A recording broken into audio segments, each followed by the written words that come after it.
Hello everyone, welcome to this new YouTube video where I rank my watches of February. I hope you watched my last video, which I put quite a bit of work into, about my favourite childhood films. It's one of my favourite videos that I've made personally. February was an alright month for watches for me. I mean, I've had so much better, but I've also had some worse. So without further ado, I'll just get straight into it. So in last place, I have Uncharted.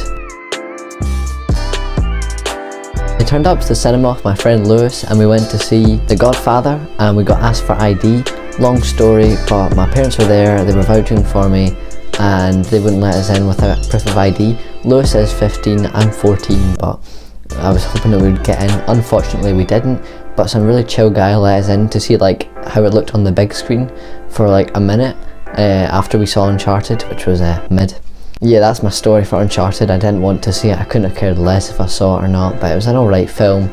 It knew what it was going for, an enjoyable, fun watch, not going for anything too serious. Tom Holland and Mark Wahlberg do suit the characters quite well. The plot was overall fairly interesting, but I'm pretty sure the games will be a lot better. The pacing was good, but the ending was absolutely shocking. It was so bad. Moving on, number 12, we have my first film from Darren Aronofsky, Pi. This film was a really strange watch. It was the first watch I had of February. It was something really strange and unique, but I loved the vibe of it. The whole going into the main character's brain and delving into his psychoticness was just fantastic, and I loved the way Darren Aronofsky executed this film. Hopefully I'll be able to watch Requiem for a Dream soon, because that film looks absolutely fantastic. With Pi, the pacing was fantastic, the plot was great, the acting was great, but just something felt off about it, and I can't put my finger on it, but it was an enjoyable watch, something really different. Coming in at number 11, something I thought would be a new favourite of all time of mine is Buffalo 66. I love loneliness in film and characters showing like loneliness, and I love like dark comedies, and this is what I thought this was going to be, but it really wasn't. It wasn't as good as I thought it was going to be. It didn't hold my attention for very long. I had it for like the first 15 minutes and then I just wanted to put it off after that. But I stuck it out. It had its moments when it did, but other than that, like, I didn't like it as much as I thought I would, which is really sad because I thought I would have loved it. The acting was good though, and the whole vibe of it was, as I expected, good. Coming in at number 10, we have a film that I didn't expect me to be watching, but I hate picking what to watch, and one time I was picking what to watch and I thought, let's go on Netflix, and Tick Tick Boom came up, so I watched Tick Tick Boom. So number 10 is Tick Tick Boom. I really appreciate the cinematography in this, it's absolutely fantastic. The music is great as well. Andrew Garfield gives a good performance as Jonathan Larson. It's a plot that I actually learned some things from, because I didn't know who Jonathan Larson was before, but now I do. This was a really enjoyable watch, and I think the music in it again was fantastic. The script was pretty sharp and clean as well, so I enjoyed that too. Coming in at number 9, we have Hiroshima Mon Amour. This is a film from 1959 directed by Alan Resnais about the Hiroshima attack. Again, the same as Buffalo 66, I thought I would have enjoyed this a lot more than I did, so I was fairly disappointed at this. The cinematography was really nice, the acting was great, but I wasn't a fan of the pacing. I think it was quite poor. It just didn't have me, to be honest. I'm quite disappointed about that, but I'm going to need to rewatch it and hope for a better outcome, because I believe that when you watch a film, depending on your overall mood, can change your experience on the film. If you watch a sad film when you're sad, you're probably going to end up loving it and thinking how good it is. Or if you watch a comedy when like you're happy or high, you're going to love it and you're going to have a brilliant time. So with Hiroshima Mon Amour, something about it wasn't sitting right with me, so I'll need to rewatch that at some point. At number 8, we have Kramer vs. Kramer.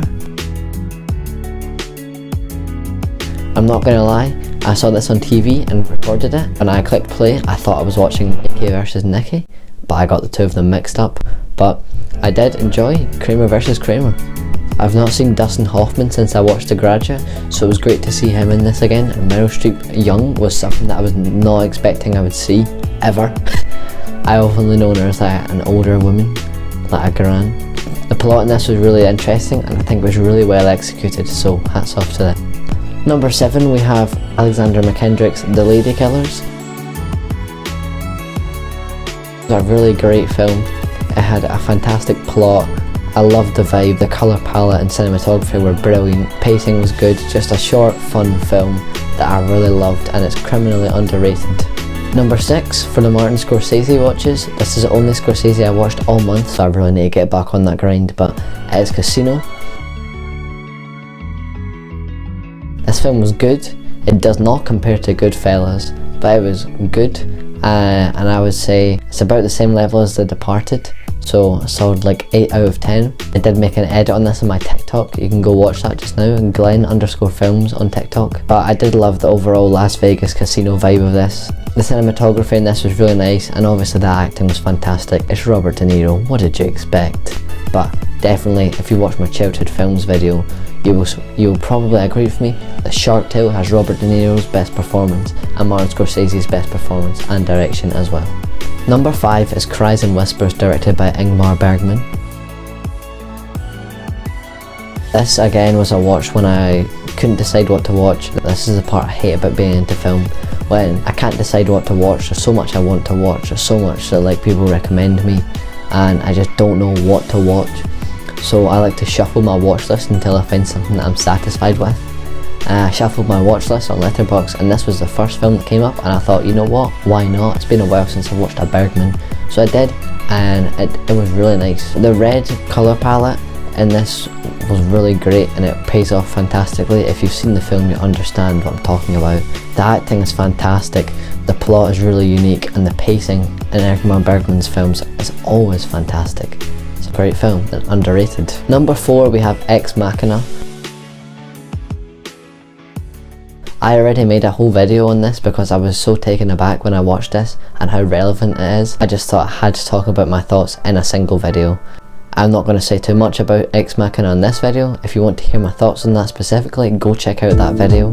But this is a great film, it's really relevant, and it's one of A24's most underrated films. Again, underrated. I've watched a lot of underrated watches this month, just as a coincidence. Number 3, another A24, a masterpiece, Moonlight.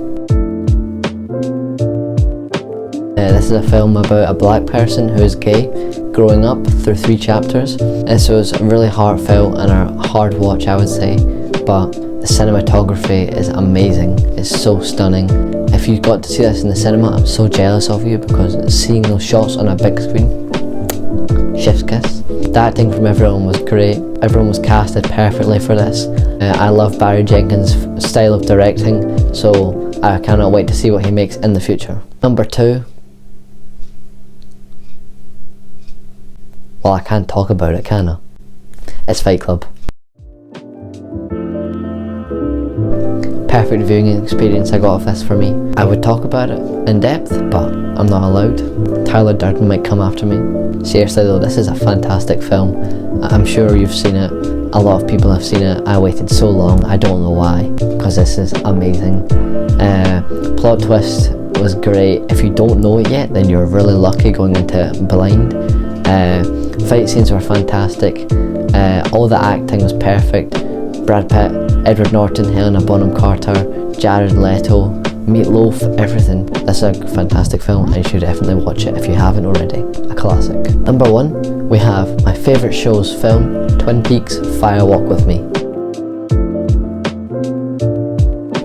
Oh, this was so good. Seriously, I didn't think anything would be able to beat the original show, and then this came out. Whew. This is so good. Like, I don't even know how to put it into words, but the vibe of this film is great. The club scene is great. The whole vibe of this film is just immaculate. The ending is so good. I can't put it into words. I was speechless after I watched this film. I'm still speechless thinking about it now. It makes my top 4 a number 4. I love how we get to see more of Laura Palmer's character, considering she is the reason Twin Peaks happened, and we don't really see a lot of her in the show. I love the more detail we get on the Black Lodge. It really puts all the puzzle pieces together for me after the show. That was number 1 for the films, Twin Peaks: Fire Walk With Me. You need to watch Twin Peaks if you haven't already. What are you doing? It's an amazing show. Shows wise, I finished Clone Wars Season 2. Again, it's alright, and I started season 3, and I think I'm on episode 3 of season 3, and already it's picked up, so I am enjoying it now. It's like a solid 8.5 out of 10 right now, so that's good.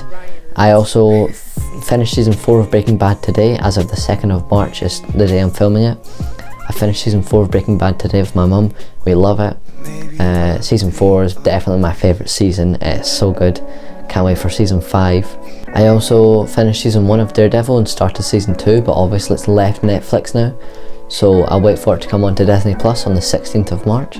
But in the meantime, I'm binging Drive to Survive because my sister's been begging me to watch it, and I'm on episode 4, and after this video I'm going to go and watch one because it is so good. So you guys should check out that show. I have no interest in Formula 1 whatsoever, but I heard this show gets you into it, and it does, because I'm hooked. It's very good. So that was the films and the shows, and on to books. I finished a book called The Last One to Die, written by Cynthia Murphy. It was mid. I'm still reading Watchmen. I'm reading that really slowly because I don't bring it into school because it's expensive, so I only read that once a week. So I'm quite a slow reader, but I'm trying to get more into reading, so that's good. I'm now reading Diary of an Oxygen Thief, written by someone anonymously, and I'm on page 10 but it's going well. I like it so far. I've heard mixed reviews, so I'll see what I think of it by the end. I hope you have enjoyed this video. Be sure to like and subscribe if you're new here. Turn on notifications so you don't miss a video. Although if you follow me on TikTok, I normally post on TikTok when I post a YouTube video. Thank you for watching, and I will see you in the next one. On to Drive to Survive. Bye!